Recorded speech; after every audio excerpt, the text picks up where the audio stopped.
मेरे पास है आज हीरो एक्सपल्स 200 4V और यार अभी 10,000 किलोमीटर चल चुकी है। साथ में है यूज़र शिवम ने इसको 10,000 किलोमीटर चलाया है। एक्चुअली 10,000 नहीं चलाया है, इसमें से 2-3 हज़ार मैंने भी चलाया है क्योंकि हम दोनों साथ में चलाते हैं। बट मेन जो इसके यूज़र है वो है मिस्टर शिवम।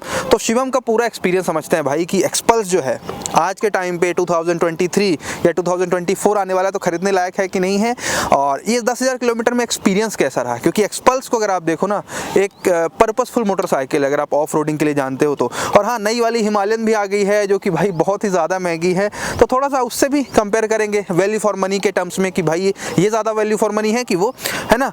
तो शिवम 1 साल से ऊपर हो गया इसको खरीदे हुए। इसको मैंने 2022 मई में लिया था, लगभग 1.5 साल। हाँ, 1.5 साल हो गए और 1.5 साल में 10,600 किलोमीटर चल चुकी है। तो पहली बात तो मुझे बता दो, जब ये बाइक खरीदी थी तो मतलब क्या दिमाग में था कि हमें एक ऑफ रोडिंग के लिए खरीदनी है कि बस ऐसे रैंडम ले लिया? रैंडम तो नहीं लिया था, जैसे आपको भी पता है कि मैं इन्हीं सब में रहता हूँ ऑटोमोबाइल्स में। हाँ। तो मुझे पर्पसफुली मेरे को एक ऑफ रोडर बाइक चाहिए थी। अच्छा। क्योंकि मुझे ऑफ रोडिंग करना पसंद था और मुझे सीखना भी था, इतना ज़्यादा नहीं आता था मुझे। तो मेरे को एक मतलब ऑफ रोड कैपेबल एक बाइक चाहिए थी। कितने की पड़ी थी उस टाइम? उस टाइम ये मैंने 158 की थी कैश में।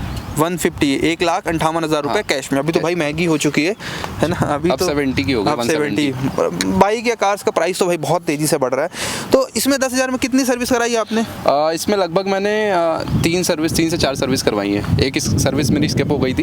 अच्छा। तो मतलब इतना कुछ दिक्कत नहीं हुई, सर्विस इतनी लगभग पड़ी, 4 सर्विस कराई। पर सर्विस कॉस्ट कितना आता है इसका? देखिए, सर्विस कॉस्ट डिपेंड करता है आप कितने किलोमीटर्स वाला या फिर कौन सा ऑयल टॉपअप करवा रहे हो। मैंने इसमें जो एक इनका सिंथेटिक ऑयल आता है 1200-1300 रुपये का, वो 10,000 किलोमीटर की जो है सर्विस देता है। तो मैंने फर्स्ट सर्विस में जो मेरा ऑयल निकला था उसके बाद मैंने वही ऑयल डलवा दिया था। तो मेरा फर्स्ट जो सर्विस कॉस्ट पड़ा तो 1200-1300 के समथिंग था। उसके बाद फिर मैंने कभी ऑयल में, फिर मेरी फ्री सर्विसेज थी तो ऑयल तो मैंने डलवाया नहीं, बाकी ऐसा कोई मेंटेनेंस नहीं हुआ। एक चीज़ और बताना चाहूँगा, जब इसकी सर्विस होती है ना तो इसमें बस इंजन ऑयल ही डलता है। अच्छा। इसमें कोई ऑयल फिल्टर नहीं है और एयर फिल्टर जो है वो उसका मतलब प्रेशर से क्लीन हो जाता है, उसको भी चेंज करने की जरूरत नहीं है।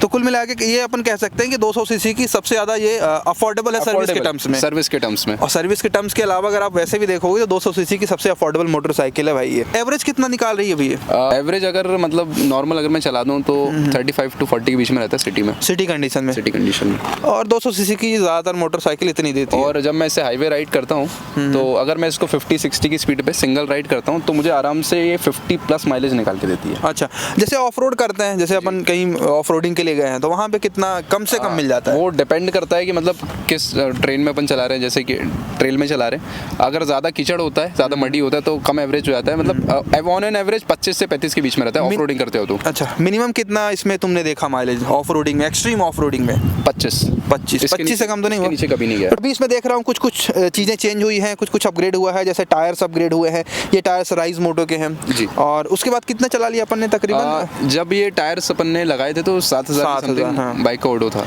तो अभी 3,000 किलोमीटर में तो राइस टायर के साथ हमने चला लिया और 3,000 है ना। और टायर्स ऐसा लग रहा है अभी नए ही हैं, है ना। हाँ। 3,000 किलोमीटर के बाद भी। तो क्या मतलब टायर्स के बारे में क्या मतलब फील करा तुमने? मैं इससे पहले जो टायर्स है तो उसमें इतना मतलब वो जो उसकी रबर थी थोड़ी सी हार्ड थी, तो जब कॉर्नरिंग वगैरह करते तो थोड़ा मेरा कॉन्फिडेंस लूज होता था। लेकिन जब से इसको डाला है तो ऑफ रोड और ऑन रोड दोनों जगह बढ़िया परफॉर्म करते हो। ऐसा लगता है कि बाइक बिल्कुल ग्रिप पकड़ के चल रही है रोड पे। मतलब ऑफ रोडिंग में क्या होता है, जैसे जब ज़्यादा कीचड़ वगैरह में चला रहे हैं, फिर रेत वाला एरिया होता है ना, जैसे कि पतली पतली मिट्टी रहती है, तो उसमें क्या है ना, बाइक हिलती नहीं है। मतलब थोड़ा सा डिसबैलेंस, इतनी ज़्यादा डिसबैलेंस नहीं होती है, प्रॉपर एक लेन में चलती है। वैसे भाई ऑफ रोडिंग के लिए, ऑफ रोडिंग क्या इनफैक्ट किसी भी टेरेन में चलाने के लिए आपकी बाइक में टायर्स अच्छे होने चाहिए जो कि उस टेरेन में चलाने के कैपेबल हों। इसको डालने के बाद तुमने 2 बार झांसी किया है भोपाल से? मैंने 2 बार झांसी किया और एक बार मैं इंदौर भी गया हूँ। अच्छा। लगभग मतलब 1500 से 2000 किलोमीटर मैंने हाईवे राइड इससे की लिया कर लिया। अच्छा, ठीक है। तो मतलब टायर्स वहाँ पे कोई ऐसा दिक्कत तो नहीं? कोई दिक्कत नहीं है, अभी तक एक पंचर भी नहीं हुआ इसमें। मैं तो बस ये कहना चाहूँगा कि अगर आपको टायर्स अपग्रेड करने, अच्छी क्वालिटी के टायर चाहिए जो कि ऑन रोड ऑफ रोड दोनों केपेबल हो, तो राइज मोटो के trailer is a best tyre. अच्छा, ये एक्सपल्स के लिए और एक्सपल्स और हिमालयन के लिए भी, हिमालयन के साइज के आते हैं। ठीक है, राइज मोटो का ट्रेलर है। इसको खरीदने की लिंक दे दूंगा डिस्क्रिप्शन में, तो आप चाहो तो ऑनलाइन वहाँ से परचेस भी कर सकते हो। सेकंड, ये मैं देख रहा हूँ कि यार नई वाली एक्सपल्स का वाइजर है ये। वो मतलब जब मैंने ली थी तो उसका जो छोटा आता था वाइजर, अच्छा, और इतना सही भी नहीं लगता था। फिर मैंने क्या, अभी मैंने जब लास्ट सर्विस करवाई थी तो मैंने वहाँ पे इंस्टॉल करवा लिया था। और कोई कमी ऐसे कि भाई ये अगर बाइक आप खरीद रहे हो क्योंकि 10,000 किलोमीटर चला लिया है जी। तो ये कमी आपको पता होनी चाहिए व्यूअर्स को, तो क्या है ऐसी कोई है इसकी कमी? मतलब देखिए, इस बाइक को अगर कोई खरीदता है तो वो पहले से डिसाइडेड रहेगा कि भाई मेरे को ऑफ रोड कैपेबल बाइक चाहिए। ठीक है। तो वो तो ठीक है। अब क्या है कि कमियाँ ऐसा कुछ नहीं है, कुछ चीज़ें मैं बता देता हूँ आपको। सबसे पहली चीज़ का जो इंस्ट्रूमेंट क्लस्टर है, जो गियर पोजिशनिंग इंडिकेटर है, वो अभी तक लैग करता है, उसमें कोई भी अपडेट नहीं है। ठीक है। और यार सच भैया कमी नहीं है इसमें, पता है। अच्छा, रिलायबिलिटी को के बारे में क्या बोलोगे? कभी ऐसा लगा जैसे ऑफ रोडिंग करते हैं, एक्सट्रीम ऑफ रोडिंग होती है तो कभी सस्पेंशन लूज या कुछ ऐसा कि भाई ऐसा कुछ हुआ? नहीं, ऐसा अभी तक मुझे कुछ भी फील नहीं हुआ। मतलब मैं बहुत सेटिस्फाइड हूँ, मतलब मेरा भी इसने परफॉर्म किया है ऑफ रोड ऑन रोड दोनों। मेरा पूछने का मकसद ये है कि भाई बाइक मजबूत है कि नहीं? ये मजबूत है ना? मैं मजबूत तो है, मैं इसको बहुत गंदे तरीके से चलाता हूँ। मैं क्यों आपसे झूठ बोलूँ, बहुत गंदे तरीके से चलाता हूँ, हर जगह, road on road of road सब जगह। तो अभी तक ना किसी भी तरीके का कोई भी प्लास्टिक मटेरियल ऐसा कुछ दिक्कत नहीं। बस कुछ चीज़ें हैं, जैसे ये इसके इंडिकेटर्स हैं, ये बहुत घटिया क्वालिटी के हैं। अच्छा, मैं साफ बोल देता हूँ, बहुत घटिया क्वालिटी के, ये टूट जाते हैं और इतने अच्छे भी नहीं लगते। बहुत हार्ड है यार ये तो, कभी हार्ड बहुत ज़्यादा है। मैं इनको अपग्रेड करूंगा जब भी करूंगा। मैं अगर आप जैसे पूछ रहे थे ज़्यादा वैल्यू फॉर मनी कौन सी है, ये है हिमालयन। हाँ, तो ये मैं उस पॉइंट के बारे में आ जाता हूँ। देखिए, इसका मैं सबसे मेन जो पॉइंट होता है जब ऑफ रोडिंग करते हैं, बाइक का वेट वो बहुत ज़्यादा मैटर करता है। तो इस बाइक का जो वेट है 161 या 160 के अप्रॉक्स है, और हिमालयन इससे 40 किलो और भारी है, वो 2 क्विंटल 200 kgs की है। तो ये उस टाइम उस जगह पे तो यहाँ पे थोड़ा सा आगे निकल ही जाएगी, क्योंकि इसका लाइट वेट है, तो इजीली आप ज़्यादा इसको हैंडल कर पाओगे, आराम से चला पाओगे। तो हाँ, मेरा भी रिकमेंडेशन है कि अगर आप बिगिनर्स हो, आप मतलब बिल्कुल सो अगर आप जस्ट आपको स्टार्ट ही करना है, और ये अगर आप बिगिनर से प्रो भी बनोगे ना तो भी इसी बाइक पे बन सकते हो। आप इसको थोड़ा अपग्रेड भी करा सकते हो, इसमें रैली किट्स का इंस्टॉलेशन करा सकते हो, तो बाइक और भी ज़्यादा एग्रेसिव हो जाएगी और ज़्यादा ऑफ रोड कैपेबल हो जाएगी। ठीक है, बट बिगिनर्स के लिए रिकमेंडेड यही है कि आप यही खरीदो। हिमालयन यार नई वाली बहुत ज़्यादा ओवर प्राइस नहीं हो गई? ओवर प्राइस तो हो गई है, अब देखते हैं क्या होता है। ओवर प्राइस है, बट ठीक है, टेक्नोलॉजी नई है, इंजन नया है, पर थोड़ा सा मुझे लगता है कि हिमालयन के लिए अगर आप जाना चाह रहे हो, थोड़ा सा रुक जाओ, मतलब 2, 4, 5 महीने फीडबैक आने दो।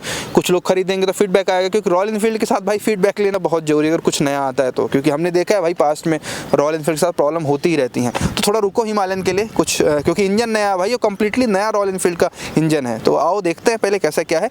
बट हाँ, अगर आप वैल्यू फॉर मनी के टर्म्स में देखोगे तो ये ज़्यादा वैल्यू फॉर मनी है। वैल्यू फॉर मनी भी, और ईजी टू मेंटेन है, सबसे ईजी इसका मेंटेनेंस। मतलब आप NS200 जो होती है ना, उससे भी कम इसका मेंटेनेंस। अब हिमालयन खरीदोगे तो भाई उसके ब्रेक शू वगैरह कितने महंगे आते हैं भाई। मेंटेनेंस मतलब हर चीज़ के, मैंने ब्रेक पैड्स अभी चेंज कराए थे, तो मेरे को 500-600 में दोनों लग वही तो भाई, हीरो की बाइक है ना, हीरो में ये चीज़ तो बिल्कुल पैकेज के साथ ही मिलता है कि भैया आपके बाद में पैसे नहीं खाएगी। वैल्यू फॉर मनी भी यही है। आप ये सोचो ना भाई, 1,70,000 में 200 cc की मोटरसाइकिल मिल रही है, वो भी एक बिल्कुल ऑफ रोड कैपेबिलिटी के साथ, और इसको ऑन रोड भी चला लो, सिटी में चला लो, और बहुत ज़्यादा बल्कि भी नहीं लगती। हिमालयन जैसे बहुत ज़्यादा बल्कि है ना, ये उतनी बल्कि भी नहीं है कि आपको मतलब ऐसा लगे कि कहीं पे झांकी जैसे कि भाई लोग लेके जा रहे हो। मतलब मैन्यूवर करना और चलाना ना सिटी में भी सही है। सीट कंफर्ट कैसा है?